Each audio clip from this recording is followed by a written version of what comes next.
हिंदी साहित्य के रीतिकाल में एक ऐसे कवि हुए हैं जिनकी रचना के बारे में कहा जाता है, सतसैया के दोहरे जो नावक के तीर, देखन में छोटन लगे घाव करे गंभीर। तो आप समझ ही गए होंगे मैं किनकी बात कर रही हूँ। ये हैं रीतिकाल के प्रमुख कवि कवि बिहारी लाल जी, जिनकी प्रमुख रचना है सतसई। सतसई में लगभग 700 दोहों का संकलन है। इनके दोहे को गागर में भी सागर कहा जाता है। गागर यानी एक घड़ा और सागर यानी समुद्र। इनके दो पंक्ति के दोहे में अपार भावराशि अर्थ गांभीर्य कूट कूट कर भरे हुए हैं कि यह कहने में कोई भी अतिशयोक्ति नहीं है कि इनके दोहे गागर में सागर कहलाते हैं। चलिए आरंभ करती हूँ कवि बिहारी लाल जी के एक प्रमुख दोहे की व्याख्या। हेलो बच्चों, मेरे क्लास में आप सभी का हार्दिक स्वागत है। कवि बिहारी लाल जी का यह दोहा इस प्रकार से है। कहत नटत रिझत खिलत मिलत खिलत लजियात, भरे भौन में करत है नैननु ही सब बात। तो चलिए सबसे पहले कठिन शब्द के अर्थ को देख लेते हैं। कहत, कहत का अर्थ है कहते हैं, इच्छा व्यक्त करना, इच्छा प्रकट करना। नटत, नटत का अर्थ है मना कर देना, अस्वीकार करना। रिझत, रिझत यानी प्रसन्न होना, कहते हैं ना रीझना, यानी किसी पर प्रसन्न होना, इसे कहते हैं रिझत। खिजत, खिजत का अर्थ होता है खींचना। जैसे कोई व्यक्ति किसी की बात को सुनकर अगर गुस्सा हो जाता है तो कहते हैं ना खींच जाना, चिढ़ जाना। खिलत यानी पुलकित होना, आनंदित होना, कहते हैं ना मन पुलकित हो उठा, यानी मन आनंद से भर गया। लजियात यानी शर्माना, लाज, लाज से बना है लजियात। भरे भौन में यानी भरे हुए, यानी लोगों से भरे हुए। भौन मतलब भवन। करत माने करते हैं। नैननो ही यानी आंखों से। बात मतलब बातचीत। तो चलिए अब इसका प्रसंग समझते हैं। तो इसका प्रसंग क्या है? लोगों से भरा हुआ एक भवन है जहां पर नायक और नायिका भी उपस्थित हैं। दोनों के बीच प्रेम है और वे आपसी संवाद किस तरह से करते हैं?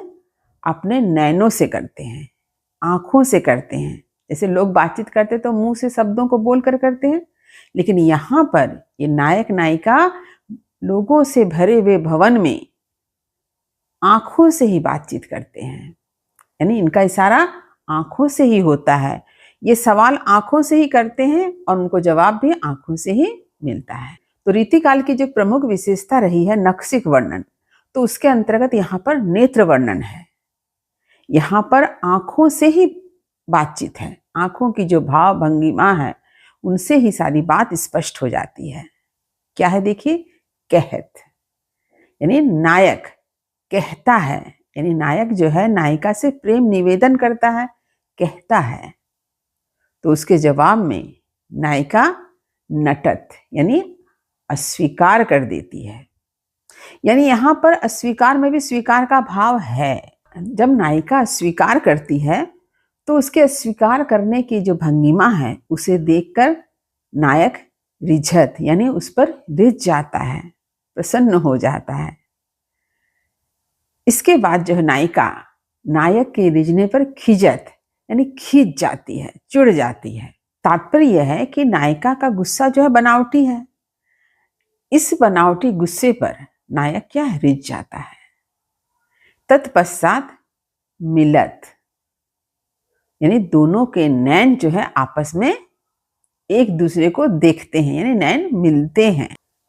तात्पर्य यह हुआ कि नायक नायिका की आंखें एक दूसरे से मिलती है तो क्या होता है, खिलत यानी प्रसन्न होना। दोनों का हृदय क्या हो जाता है, प्रसन्न हो जाता है, आनंद से भर उठता है। दोनों के चेहरे पर खुशी छा जाती है। तत्पश्चात क्या होता है, लजियात। पूरा भवन जो है लोगों से भरा हुआ है, यह देखकर नायिका लजा जाती है, शर्मा जाती है, यानी यहाँ पर लज्जा का भाव है। और इस प्रकार से भरे भवन में करत है, यानी लोगों से भरे हुए भवन में ये लोग क्या कर रहे हैं? नैननु ही सब बात, अपनी आंखों से ही सब बातें कर रहे हैं। यहाँ पर कवि बिहारी लाल जी ने नायक नायिका की जो आपसी बातचीत है आंखों के माध्यम से, इसका बड़ा ही सुंदर चित्र उपस्थित किया है। आप प्रत्येक शब्द में देखिए अपार भाव राशि भरा हुआ है। कहत नटत रिझत खिजत मिलत खिलत लजियात, भरे भौन में करत है नैननु ही सब बात। तो अब आप लोगों को यह समझ में आ गया होगा कि कवि बिहारी लाल जी के दोहे के बारे में यह क्यों कहा जाता है कि इनके दोहे गागर में सागर कहलाते। लोगों ने यह ध्यान दिया होगा कि यह जो दोहा जिसकी व्याख्या मैं आज प्रस्तुत कर रही हूँ, इसमें प्रत्येक शब्द जो है अपने आप में अर्थ गांधीर्य को लिए हुए है, अपार भाव राशि को समेटे हुए है। तो अब चलिए मैं इसका विशेष आप लोगों को समझाती हूँ। इसका विशेष आप लोगों को लिखा हुआ मिल जाएगा कि कवि बिहारी लाल जी जो है रीतिकाल के एक प्रमुख कवि हैं कि प्रमुख रचना सतसई है, जिसमें लगभग 700 दोहों का संकलन है। इनके दोहे जो है अपार भाव राशि को अपने में समेटे होने के कारण गागर में सागर कहलाते हैं। इनके दोहे इतने प्रभावपूर्ण हैं कि इनके बारे में कहा जाता है कि सतसैया के दोहरे जो नावक के तीर, देखन में छोटन लगे घाव करे गंभीर। इसके साथ ही साथ यहाँ पर संयोग श्रृंगार का वर्णन हमें मिलता है। कवि ने भाव, विभाव, अनुभाव और संचारी भाव आदि रस के सभी अंगों का सफल निर्वाह किया है।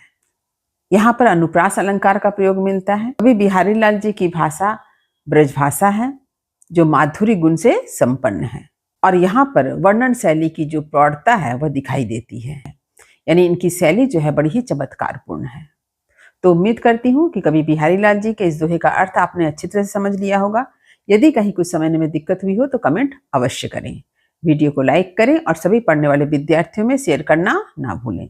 जो बच्चे मेरे चैनल पर नए हैं वे चैनल को सब्सक्राइब जरूर कर लें ताकि हर नए वीडियो का नोटिफिकेशन आपको समय समय पर मिल सके। तब तक पढ़ते रहिए, जीवन में आगे बढ़ते रहिए। मेरी शुभकामनाएं आप सभी बच्चों के साथ हैं। धन्यवाद।